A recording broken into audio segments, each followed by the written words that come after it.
Hello and welcome. My name is Ahura, and this is the last episode of my Let's Try of Northgard, at least so far. I might return to this game once the campaign is up, just to see what that's all about, and I might even return later to do some games in the single player or multiplayer once it's developed a little bit more. But this, of course, isn't a review of the game because the game isn't done, so I can't really review it. It's more like my thoughts on the game so far, and you've already heard some of them. I haven't really been happy with how balanced the game is from the beginning, so you've kind of seen it through the games I won and lost that the start is so important for how the game develops. Most of the games, if not all of the games where I got sufficient food sources, they just were, if not easy, then at least somewhat easy. Like the only one I won or lost after the initial period was the one with the first one with the Raven clan, and that was because I was boxed in and decided to try and slug it out anyway. So that's one thing they need to fix, especially if they want this to be like a multiplayer game. It needs to be balanced, otherwise people don't want to play. Like, it's annoying enough to play a multiplayer game and lose because, well, people don't like that. But if you then feel like there's a legitimate reason that you're losing because of the computer being random, you don't want to do that. You don't want to have your skills wasted on a game where it's just random.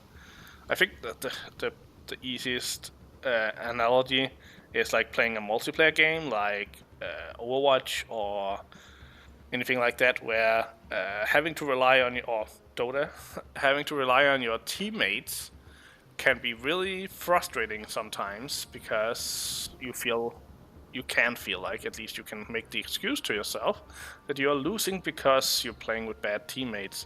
Well, if you're losing because you're playing with a bad start of the game, while all the other guys on the map has brilliant stats, well, that's gonna be even worse because it's like not even being given a chance by the game. So hopefully they will polish off the algorithm so that the start will be a little bit more balanced. Of course, you could decide to just have predetermined maps for multiplayer. That would certainly make it a lot more fair. But I don't know. Also depends on what the focus of the developer is, of course. They might just be focused on having this be a fun single-player game that you can also multiplayer if you want. But we'll have to see. Otherwise, I think it's a pretty nice game. I would say I can't really say yet how well balanced these clans are, because I've only done one playthrough of each, and a lot of my experience have also been dominated by what I've already talked about. So, but I feel like they have each their advantages. So this one is basically just secure in food.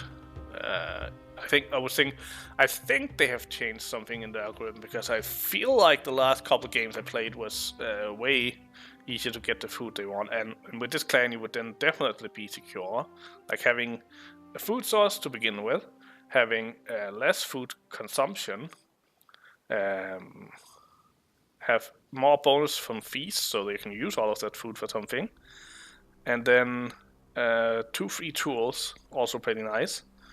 Basically, they are. This is about the early game, and this is a tiny improvement in the late game for them, since so they get something there as well. It doesn't really give them that much power against the other players, I would say, though. This is a little bit of economy down here if they have a crazy food production. This is a little bit of free iron, which can make sure that they can not externally spend all the iron and not get their chief, but that's another thing. So I don't know. I don't know if they're more or less powerful, than the other clans, but they're definitely more about the economy early game and having enough food. These guys are all about expansion. you start with a lot of extra stuff. You get a lot of extra stuff later on when you expand. You get these actually wanting to use your brewery here because you get these skulls which also produce fame and also produce crowns once you research the right things. So they're not just something you need to have to make people happy. They're actually something that you want to have. Probably with this clan, I can't remember how much I got when I played them, but I would probably want to go for like a couple of those breweries with this clan just because it makes extra fame and money, especially if you're going for that fame victory. And then getting this bonus here is pretty nice late game as well, 10% extra production. This is of course all about war, but they get some pretty nice bonuses to their economy down here because of the happiness from military and the less consumption of food. So basically they can have more warriors cheaper, and they provide happiness so you don't have to worry too much about building those breweries early on. And of course they just get really powerful warriors and the berserkers, so if you want to go for killing everyone else, go for the Fenrir clan. Although I got the mercenary win with them, so you never know. And then finally Hugin and Mugin is the I think they were an interesting clan. I definitely felt like being able to use crowns instead of food early on was pretty powerful. And I think, especially in multiplayer games, this could be pretty powerful, being able to save on people in weakening your enemy, because it definitely felt like people were one of your most important resources late game. You also get some more people, and well, the mercenaries again. So basically, they only get 3 things. They get some extra people for free, they get to use crowns, and then they get the mercenaries. Then of course, all of them have like different specific technologies. So they got a lot of technologies that gave them more happiness from exploration and money, and allowed them to get more money and exploration. So, well, as I said, I'm not sure which, if you can say one of them is more powerful. They each have their things. I would probably prefer to play with the Stag clan or the Wolf clan, but I don't know if that's just because I prefer that way of playing. All in all, I really like this idea of having them be so different, because it really allows you to customize your games and have different game experiences. Also, if you talk about the game in general, I like how quick it is. I think once you get used to the game and you're doing multiplayer where you're playing against other players, I think you can do a game in like an hour and a half, 2 hours or something like that. Which allows for, like, it's not a blitz game like StarCraft where you do 30 minutes, but it's definitely gonna be a game that you can just play one or two in the evening if you are playing multiplayer. So I like that. Most strategy games, unfortunately, have the side effect of taking an extremely long time. So even though I've played more than 1,000 hours of Open Azalis, I haven't really played multiplayer games in it, because needing to find a bunch of players that can consistently play for those, like, at least 20 hours it will take to play through a complete game, it's not easy. So yeah, I like that. Any kind of good strategy game where you can play multiplayer easily, it's always good.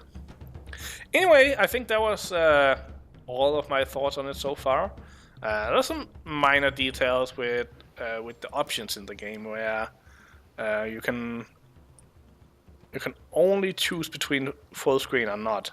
If you don't have full screen, then you have to resize the window, and it doesn't remember what size you had when you last exited. So basically, I can show you the credits down here. Basically, every time I start this game up, I have to resize it to fit the 1080 1080p size that I use for my recording, which is a little bit annoying. With my limited understanding of programming, I would think it would be pretty easy for them to have a save state for the window size as well, or just have a drop-down menu of different window sizes that you could that would be determined. But that's a minor thing. Anyway, I hope you enjoyed this series. If you did, please comment and tell me. Of course, the same if you didn't.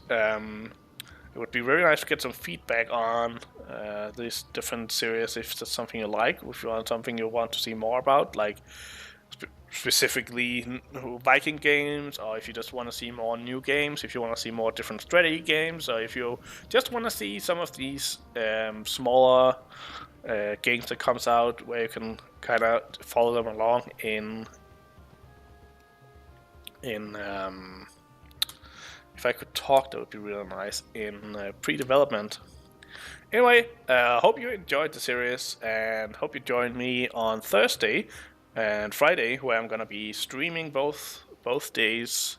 I think I'm gonna be starting out streaming my EU4 campaign on Thursday, and my Stellaris campaign will start on Friday, and I'll be streaming probably most of the night, so I can get a bunch of episodes recorded. And that's, of course,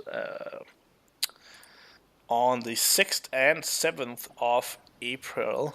And it will be probably around 6 or 7 Central European summertime on Thursday and Friday. So I will put up a separate video once I'm sure about my schedule. But hope to see some of you there. Anyway, have a good day.